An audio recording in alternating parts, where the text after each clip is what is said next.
সাভারের ঢাকা-আরিচা মহাসড়কে বুধবার রাত ২:৩০টার দিকে একটি ভয়াবহ সড়ক দুর্ঘটনা ঘটে, যেখানে অ্যাম্বুলেন্স ও দুটি বাসের সংঘর্ষের পর অ্যাম্বুলেন্সের গ্যাস সিলিন্ডার বিস্ফোরিত হয়ে আগুন ধরে যায়। প্রত্যক্ষদর্শীদের মতে, একটি যাত্রীবাহী বাস পেছন থেকে অ্যাম্বুলেন্সকে ধাক্কা দিলে গ্যাস সিলিন্ডার বিস্ফোরণ ঘটে এবং আগুন ছড়িয়ে পড়ে।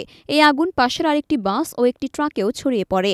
ফায়ার সার্ভিসের দুটি ইউনিট প্রায় ১ ঘণ্টার চেষ্টায় আগুন নিয়ন্ত্রণে আনে।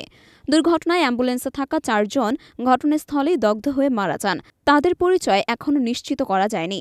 এছাড়া আহত হয়েছেন আরও ১০ জন, যাদের মধ্যে কয়েকজনের অবস্থা আশঙ্কাজনক। সাভার হাইওয়ে থানার অফিসার ইনচার্জ শওকতুল আলম জানান, দুর্ঘটনায় দুটি বাস, একটি ট্রেন ও একটি অ্যাম্বুলেন্স পুড়ে গেছে।